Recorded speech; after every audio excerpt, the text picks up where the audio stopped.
if you're at all interested in volunteering, you should go in and talk to people at CESO, because I think people tend to underestimate what skills they have until they get there and people say, you've done that, or you've done that. And those are all skills that are very maybe particular to an industry, or particular to a role in a job or teaching role. Those skills are sorely needed. Our volunteer base here could easily be expanded, 3 or 4 times, and would give us more work. Right now, I would say that there are more assignments than people are able to fill. I think that if everyone were able to give a day a week in their retirement, that would be great.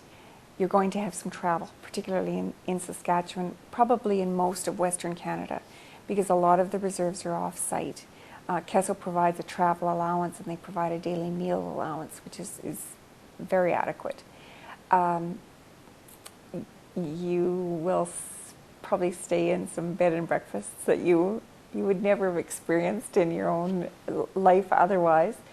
Some of the places that we go to are quite remote, so we end up staying in bed and breakfast places a lot, because that's all that's available in the communities around there. So it is an adventure, yeah, because you're visiting all sorts of places that I had never seen. I had never been north of La Ronge, Saskatchewan.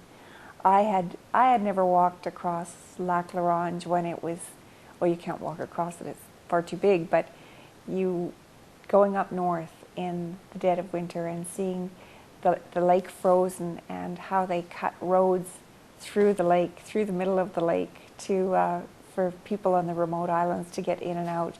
Snowmobiles are a necessity in the north. They're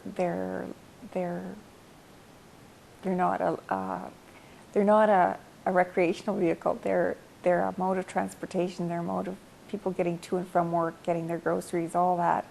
It was really interesting to work in the north.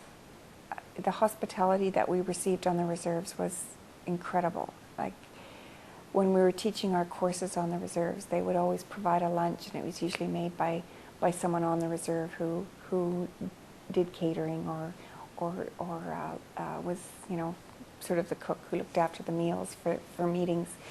And so the meals were great. The people were very welcoming and really grateful to have people come out and deliver some of these courses.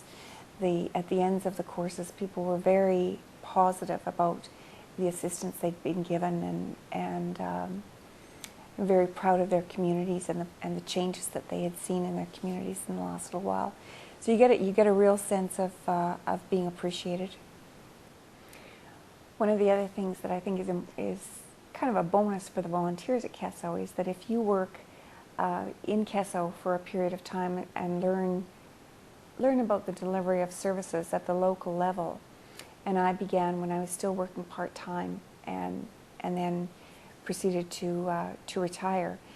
My husband and I are looking forward to a period of time when we can actually go take an international assignment with CESO when he retires, so that we'll have the background in CESO and the ability to apply for some of the international assignments.